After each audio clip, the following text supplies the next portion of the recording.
and gentlemen, to another history, science, or fiction by Anatoly Fomenko. We left off the last one with some Egyptian zodiacs, some frescoes that we have found through ancient Egypt.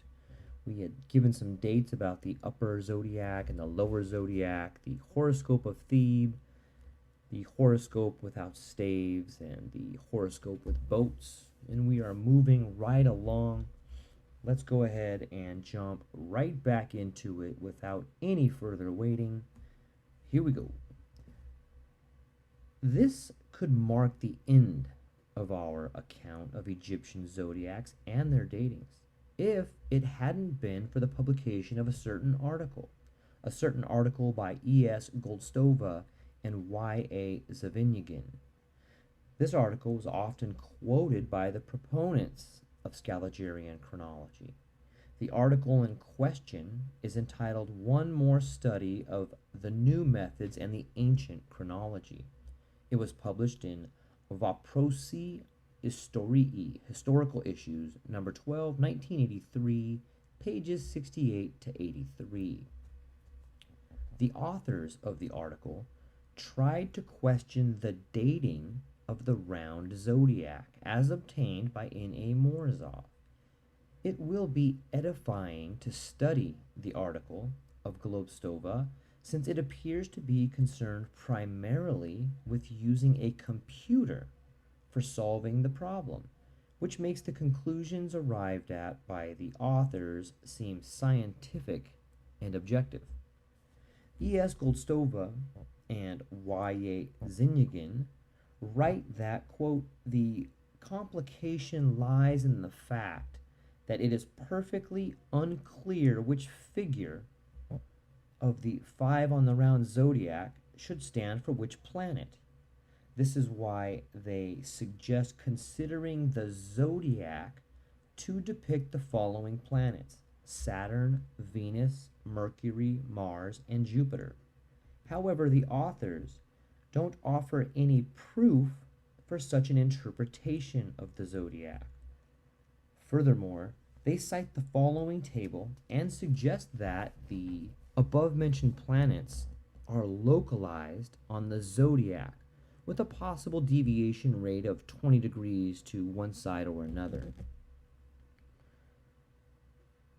Figure 1 between Pisces and Aquarius, plus or minus 20 degrees.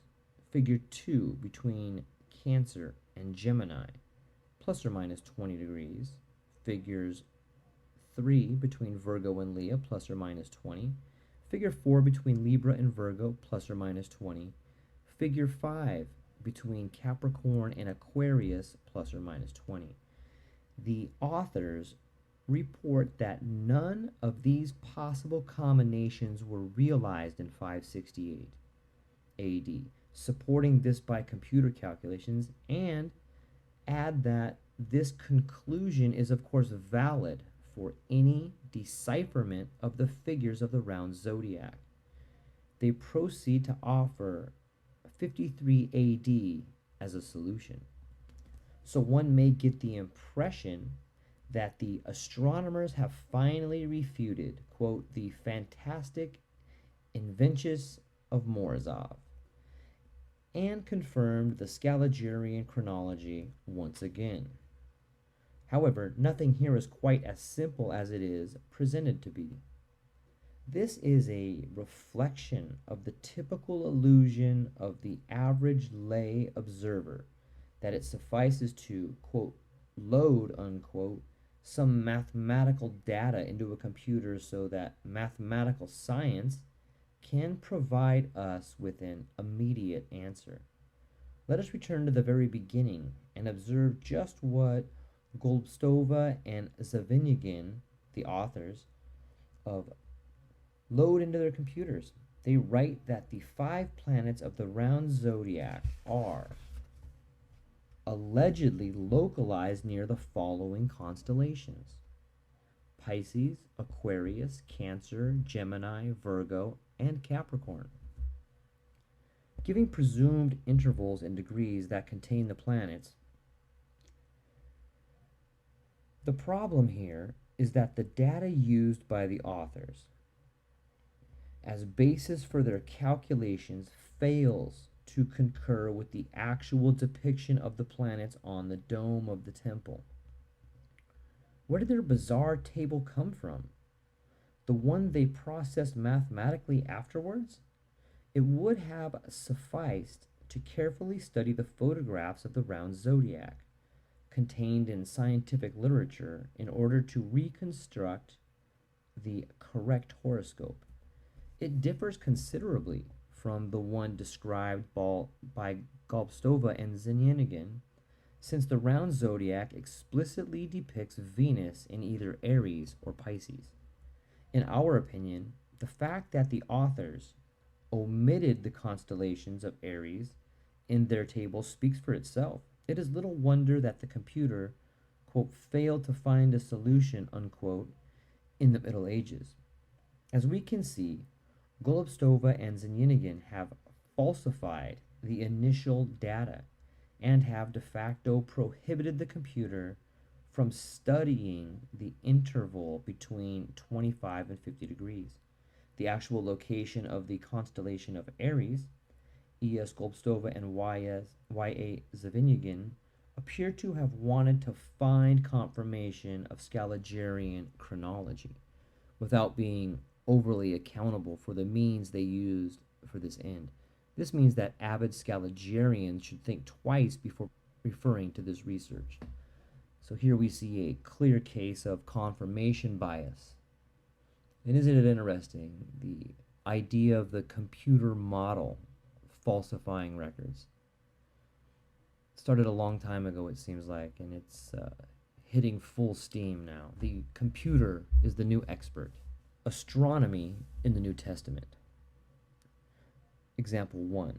The terms and images used in medieval astronomical literature for the designation of planets and constellations can be compiled into a glossary of sorts, which can later be used for the decipherment and dating of similar terms and images found in other chronicles.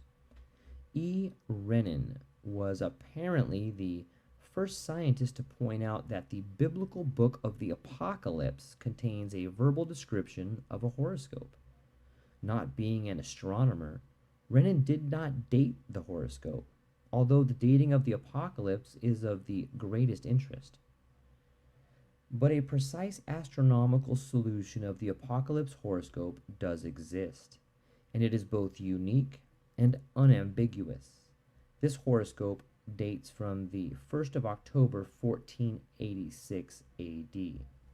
Example 2. The dating of the eclipse, which according to the early Christian authors accompanied the crucifixion of Jesus Christ. Such authors of Synkelos, Phlegon, Africanus, and Eusebius wrote about this eclipse. However, the evangelical descriptions are not very explicit on whether the description refers to a solar eclipse or a lunar. Although this is a highly debatable, the ecclesiastical tradition has preserved evidence of the eclipse being solar. The Gospel according to Luke, for instance, states specifically, "For the sun stopped shining." Luke 23:45. The Gospel of Nicodemus, declared apocryphal by historians, says, "And it was about the 6th hour, and there was darkness over the land until the 9th hour, for the sun was darkened. And Pilate sent for the Jews, and said unto them, Did ye see that which came to pass? But they said, There was an eclipse of the sun after the accustomed sort." Nicodemus 11:29, page 83. The last phase in this passage shows that in the epoch when the Gospel of Nicodemus was written, the fact that the eclipses of the sun occur according to a specific astronomical law was well understood. There is a direct reference made to the eclipse happening after the accustomed sort, which most probably reflects that such astronomical notions already existed in the medieval period. Scaligerine, quote, astronomical solution, unquote, suggests the lunar eclipse of April 3rd, 33 AD to have accompanied the crucifixion of Christ. This theory does not hold up to any criticisms at all, which is well known, although de emphasized, and this problem is deliberately presented as non existent. In spite of the totally questionable characteristics of the evangelical eclipse, extracted from early Christian texts and repeatedly discussed in chronological literature, an attempt can be made to date this eclipse precisely. For this end, both the solar and lunar versions of the eclipse should be examined. A suitable astronomical solution exists on the interval between 200 AD and 800 AD. The lunar eclipse solution of 368 AD was found by Morozov. However, Morozov did not extend his calculations to later centuries for the reasons cited above. The primary being is unswerving confidence in Scaligerine chronology from the 6th century AD and on. The calculations of the authors of the present book covered the entire historical period up to 1600 AD and revealed an additional precise astronomical solution, quite unexpectedly. This was the lunar eclipse of April 3rd, 1075. The dating of our solution differs from the Scaligerine by over 1,000 years and by 700 from Morozov's. We recall that Scaligerine astronomical dates and modern calculations only come to concurrence from the 11th century AD and on. They are only fully reliable from as recently as the 13th century. However, if we consider the eclipse described in the Gospels to be solar, we cannot fail to notice that a total solar eclipse whose shadow track traversed Italy and Byzantium occurred in the 6th century on February 16th, 1086. See more on the correspondence of this eclipse with the old ecclesiastical tradition that dated the crucifixion of Christ to the 6th century AD in the book entitled The Biblical Russia, Annex 4 and Cron 6. However, this ecclesiastical tradition was 100 years off the mark. As we demonstrate in our book, King of the Slavs, it turns out that the solar eclipse of 1185 corresponds a lot more to the real dating of the crucifixion. See more on this subject in our book entitled King of the Slavs. We shall come back to this evangelical eclipse in Cron 2. Well, that's fascinating to think of. If anyone wants to just go back, the name of the book that had Jesus Christ being crucified in the 6th century was, quote, The Biblical Russia, unquote. Fascinating to think that there is an account of Jesus Christ being crucified in such a later time. The information seems to be out there, and it's, you know as well as I do, that any sort of history is his story. Shifting gears here to a new chapter, the title of this chapter is The New Dating of the Astronomical Horoscope as Described in the Apocalypse. Let us attempt to date ancient artifacts containing astronomical or astrological symbolism in the following self-implied manner. We shall study astronomical references contained in a number of ancient documents with the aid of the medieval system of astrological symbols. Many medieval books on astrology, for instance, identify planets with chariots or with horses drawing these chariots across the celestial sphere.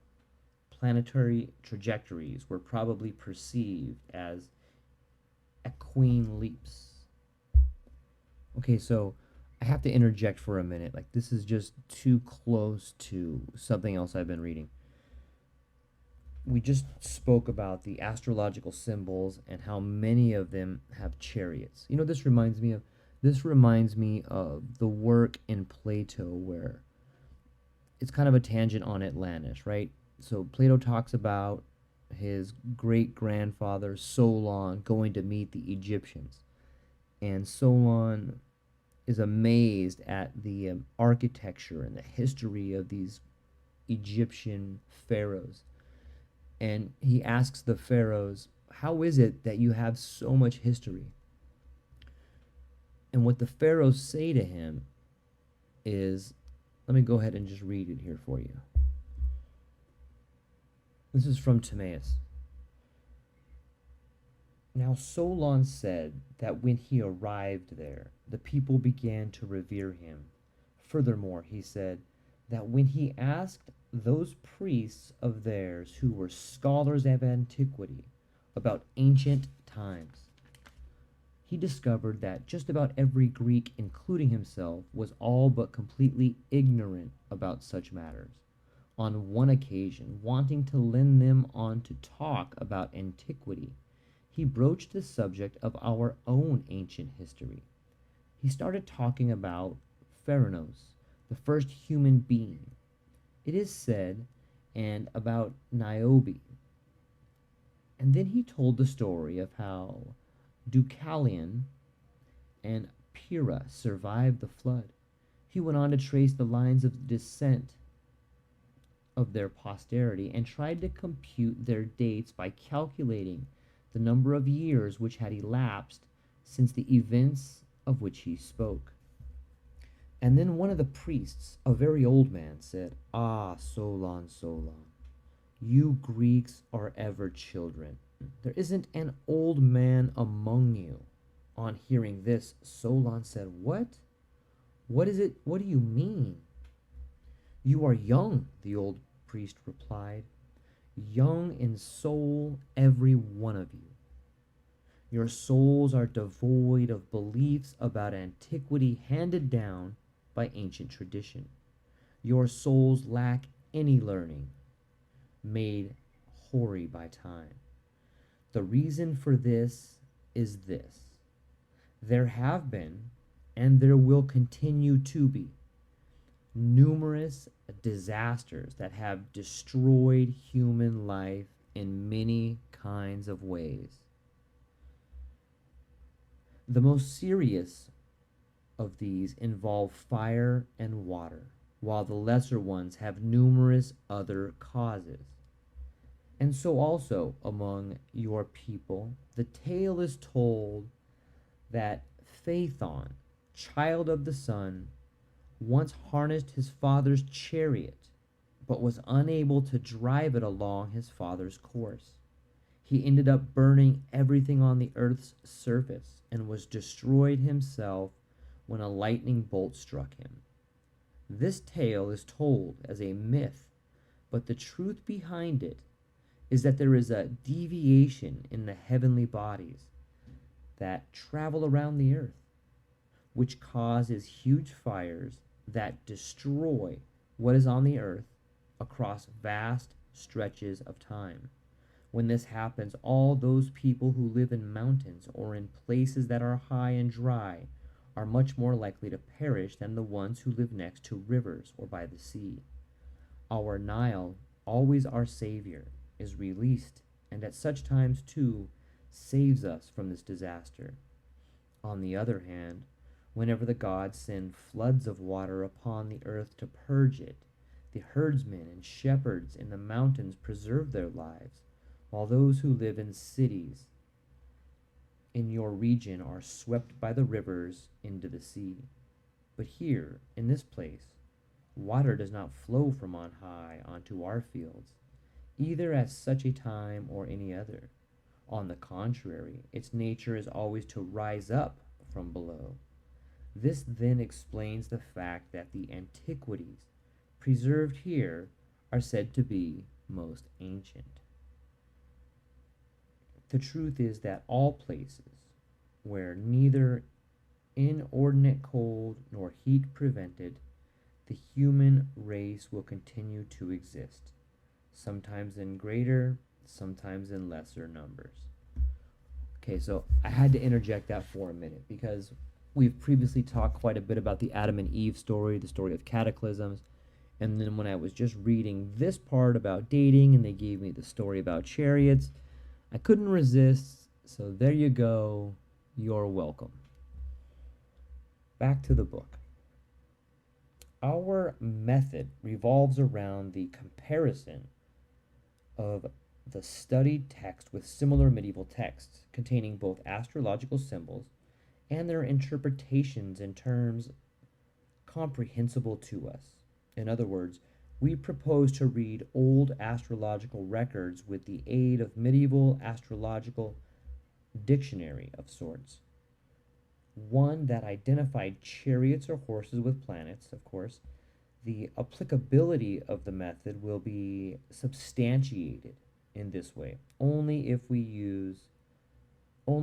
use of such a dictionary should help us with obtaining intelligible results that can be confirmed by other independent procedures of dating applicable to old documents.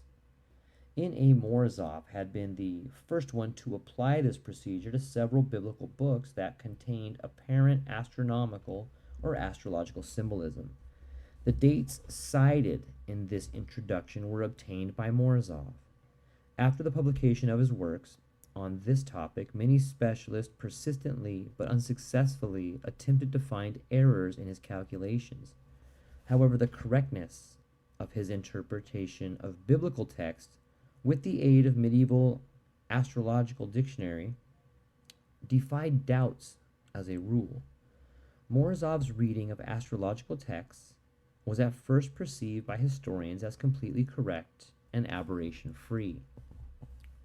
N. A. Morozov had also been a pioneer in his assumption that the author of the biblical apocalypse coded nothing intentionally, but only described what he actually saw on the celestial sphere using the astronomical language of his time. We can leap ahead for a short instance in order to tell the reader that Morozov's dating of the apocalypse is the 4th century AD does not in fact concur with the explicit data contained in the text of the apocalypse 100%. Being erroneously convinced of the correctness of Scaligirean chronology after the 6th century, Morozov stopped at the first early medieval solution, which didn't fit completely, having deliberately rejected the much better astronomical solution of the late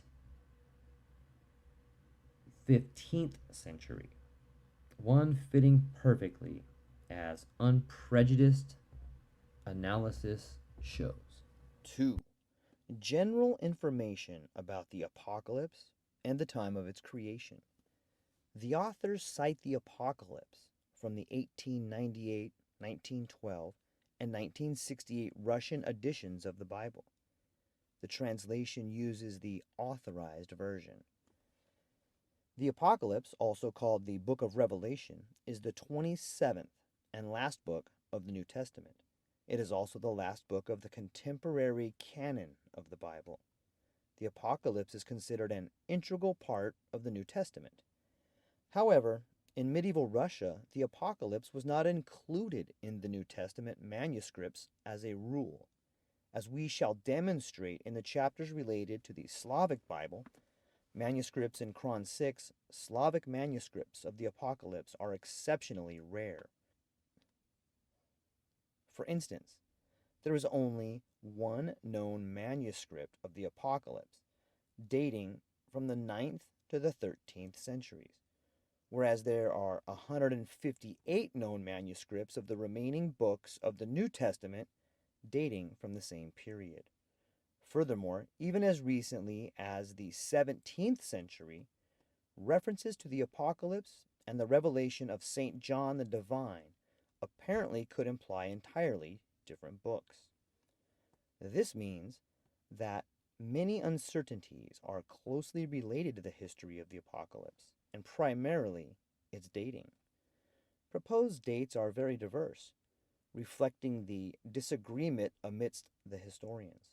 For example, Vanderburg van Eysing dated the apocalypse to 140 AD, A.Y. Lensman to 68-69 AD, A. Robertson to 93-95 AD, Garnack and E. Fisher to not earlier than 136 AD, and so forth.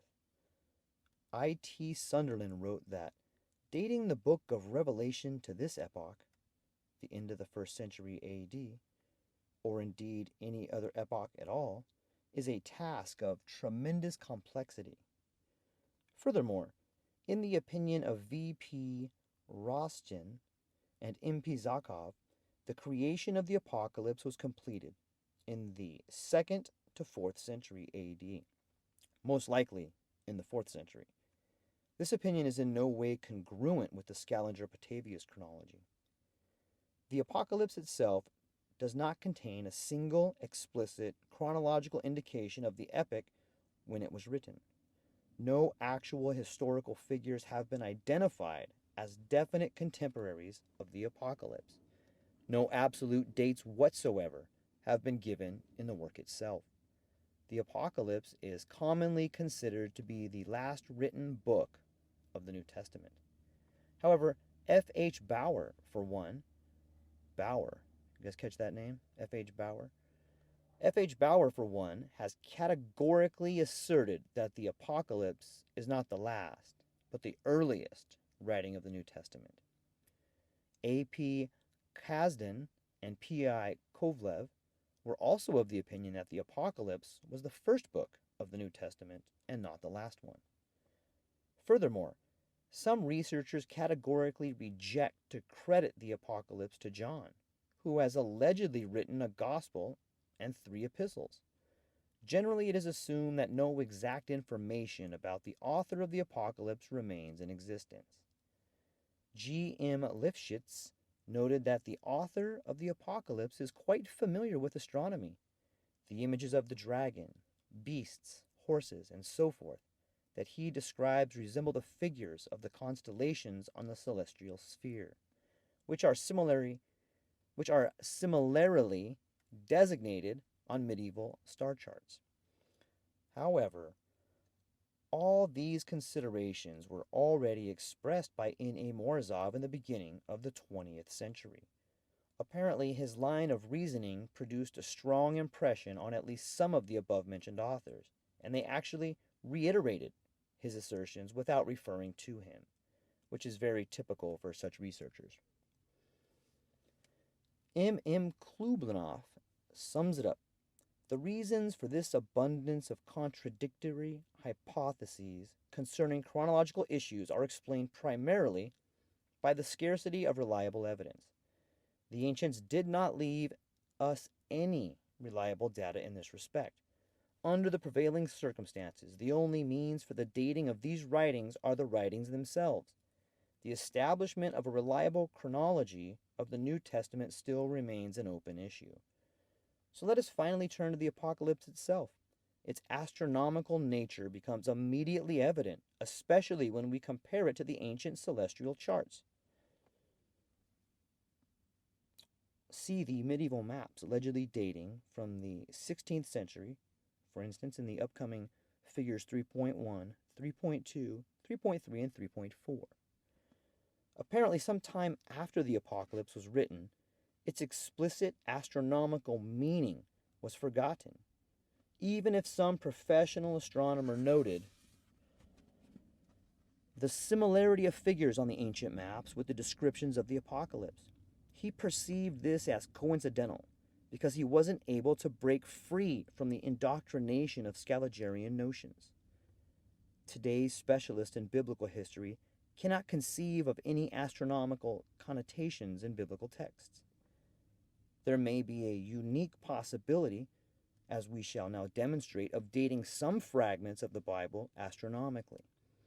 If this be the case, though, we shall come up with dates that do not correspond with the ones that tradition insists upon at all. The Apocalypse contains the famous prophecy concerning the doomsday or the judgment day. This prophecy is an immediate relation to the symbolic description of what the author observed on the celestial sphere.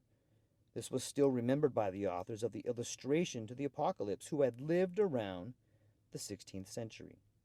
We give one such example in figures 3.5, as we have already noted. The inability of the latter-day commentators to comprehend the astronomical symbolism of the Apocalypse is directly resulting from the loss of knowledge about the correct chronology and the distortions introduced by historians of the 16th through 18th century.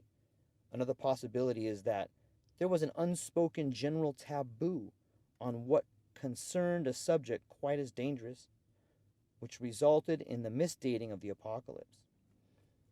One way or another, the understanding of the astronomical descriptions that the Apocalypse contains got lost at some point. The Apocalypse had lost its distinctive astronomical hue in the eyes of the readers. However, its astronomical component is not simply exceptionally important, it alone suffices for the dating of the book itself. Let us turn to the astronomical fragments of the Apocalypse. The main idea of our study consists in the comparison of the Apocalypse. With the medieval astronomical maps, this comparison reveals many parallels and even direct coincidences between the two, which allows a confident determination of the astronomical horoscope as penned out by the author of the Apocalypse. We propose that the readers divert their attention to a star chart that has the stars pointed out in some manner. Even a contemporary map of the sky should do, but a medieval star chart would be better. The one by Albrecht Dürer, for instance, which we have provided on figures 3.1, 3.2, or the map from the Almagest, the one sees on figures 3.4 and 3.3. The Apocalypse says, quote, John, to the 7 churches in the province of Asia, grace and peace to you from him who is, and who was, and who is to come, and from the 7 spirits opposite his throne. In France, the constellation of Ursa Major is still called the Chariot of Souls. This is how the constellation used to be drawn.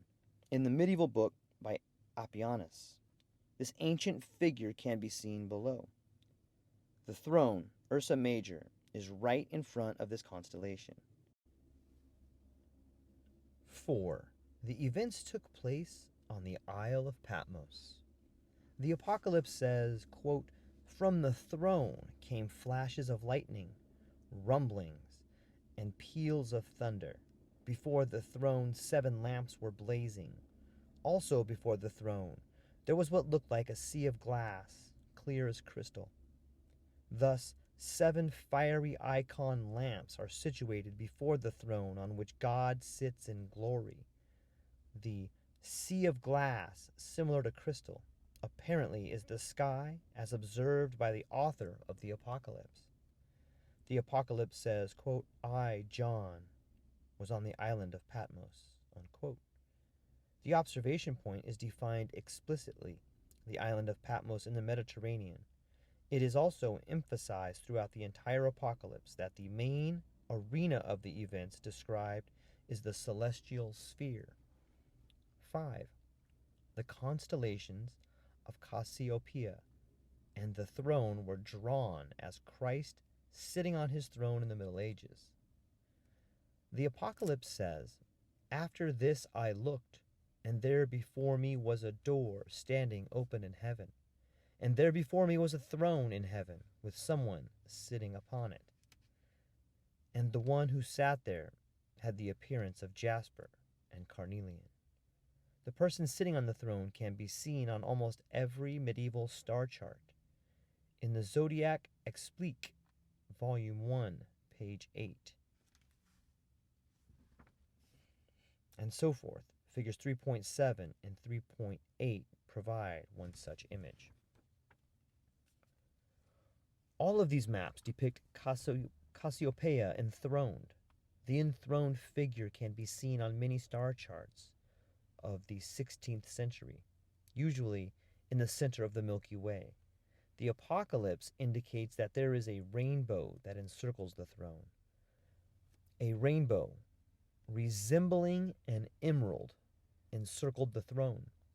The rainbow is a sufficiently precise image for the luminous Milky Way that spans the night sky like an arch. A straightforward comparison of the description of the enthroned person with a gemstone. We are told that it had the appearance of jasper and carnelian. Strengthens the impression that the images of the apocalypse are taken from the celestial sphere. Indeed, the comparison of stars with luminous gems is perfectly understandable and natural. The association of the constellation of Cassiopeia with Christ and the apocalypse actually refers to was sometimes explicitly depicted on medieval maps. For example, the book of Radinus contains a picture of a throne with the crucified Cassiopeia upon it. The back of the throne serves as a cross, and the hands of the figure are pinioned to it. This is obviously a version of the Christian crucifix, figures 3.9.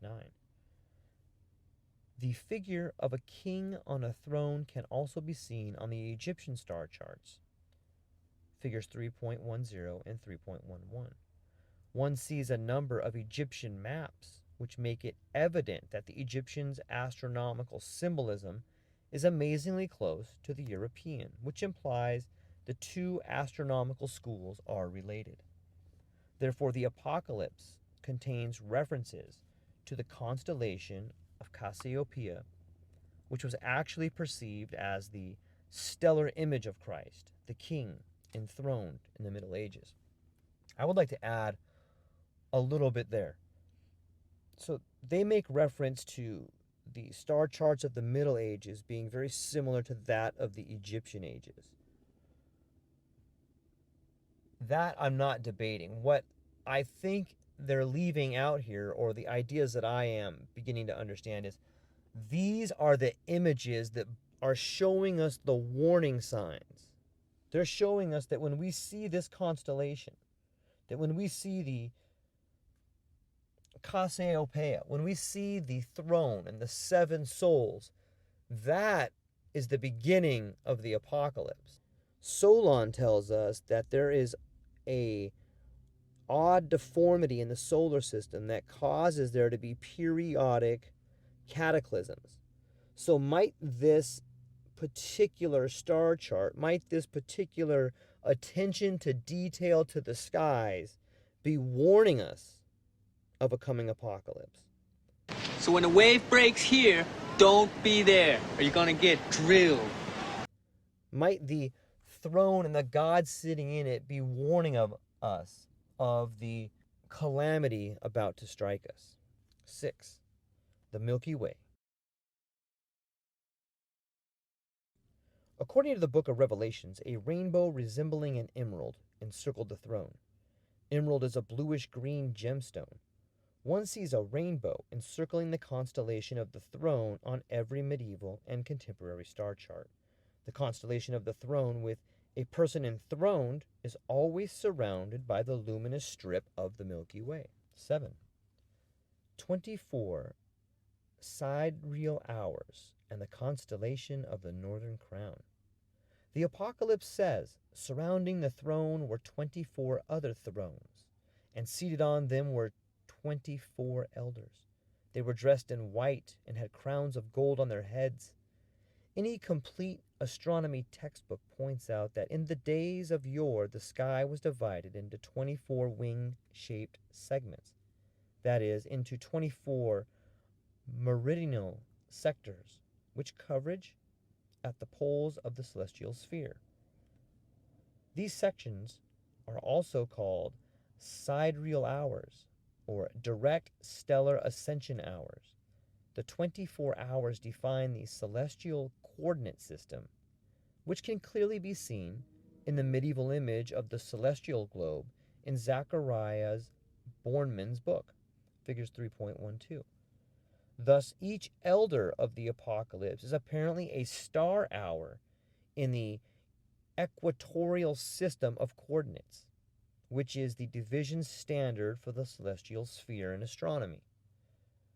The white clothing of the elders simply reflects the white color of the stars in the sky. The golden crowns apparently refer to the constellation of the Northern Crown, situated close to the zenith that is exactly above the heads of all 24 elders, or hours, or sectors. 3.13. Section 8. Leo, Taurus, Sagittarius, and Pegasus. The Apocalypse says, also before the throne there was what looked like a sea of glass.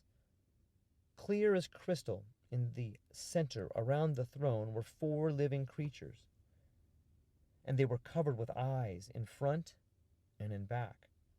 This is a description of the celestial sphere which surrounds the constellation of the throne and is strewn with stars, or eyes.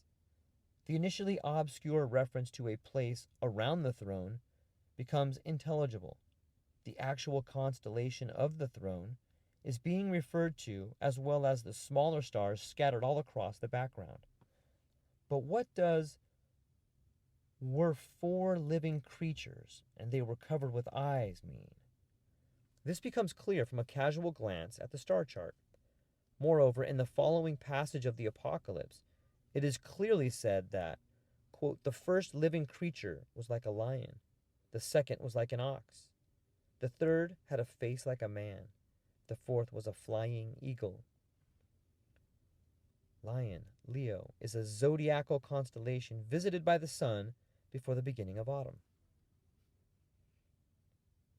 Medieval Maps, section 3.14. Ox, a zodiacal constellation visited by the sun before the beginning of summer. Again in 3.15.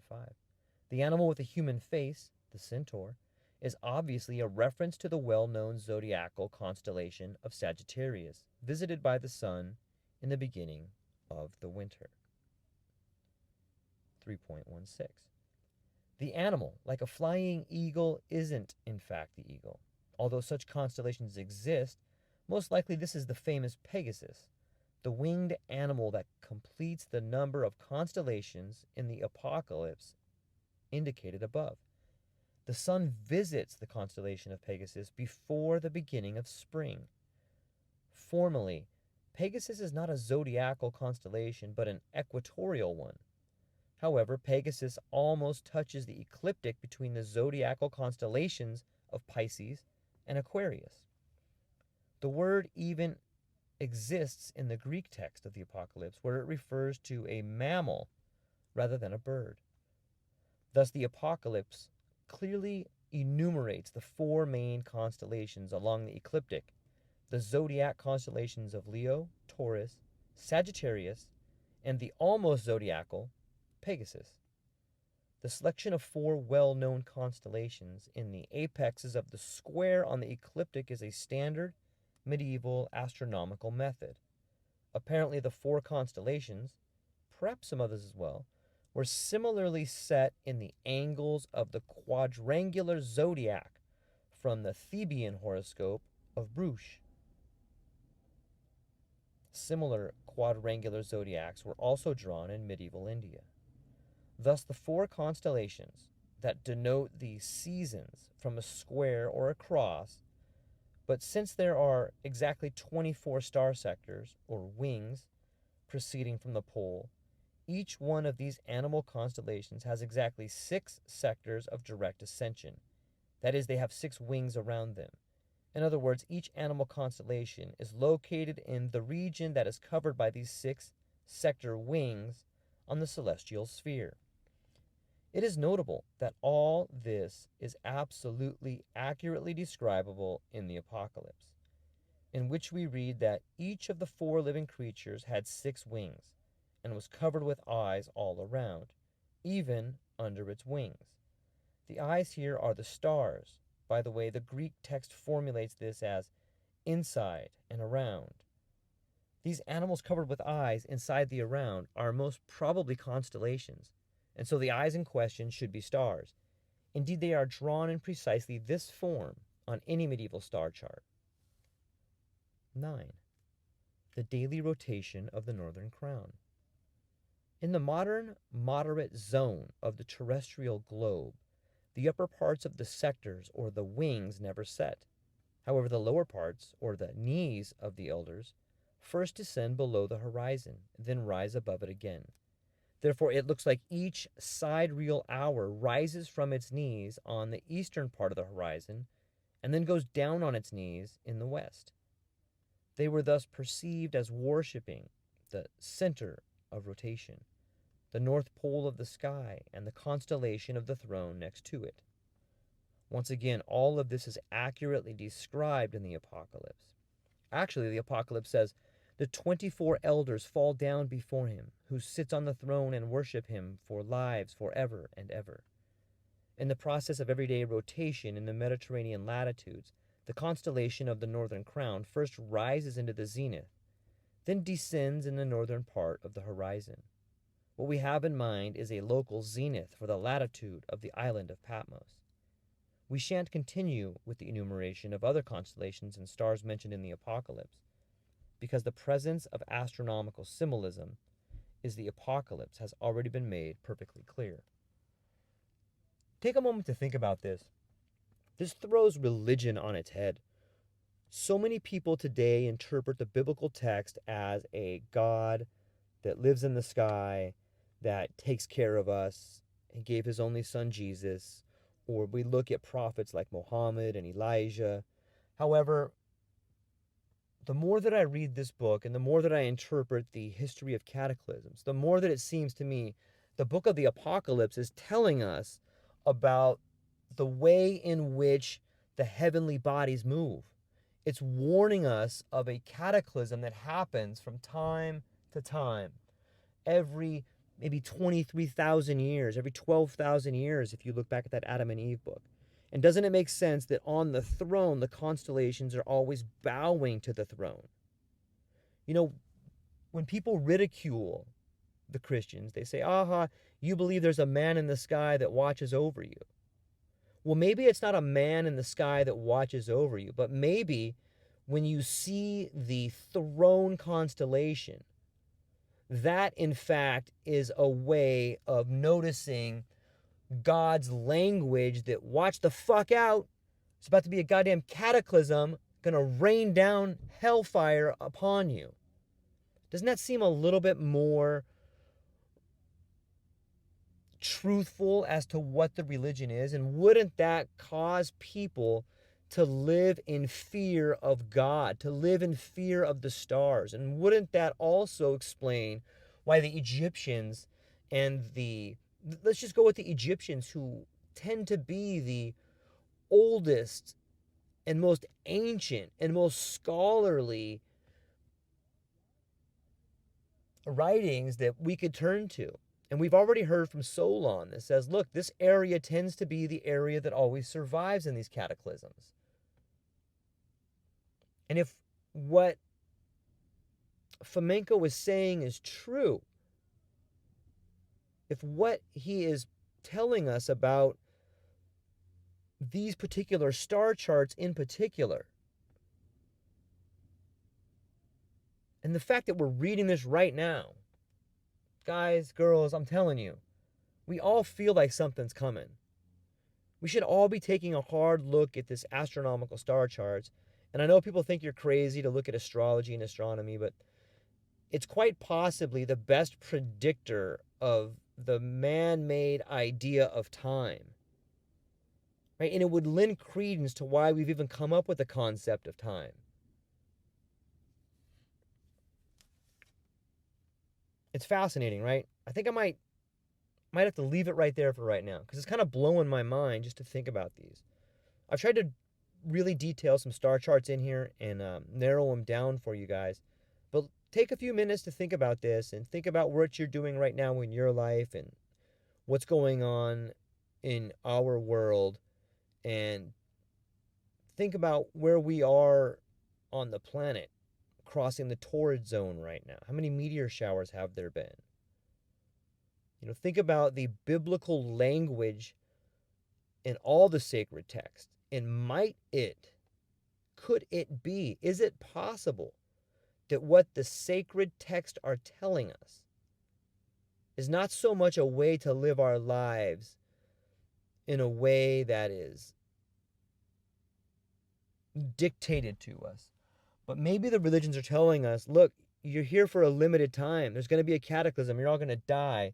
You should be happy and care about each other and try to live a life that is well. Because a cataclysm's coming. And when it comes, it's over.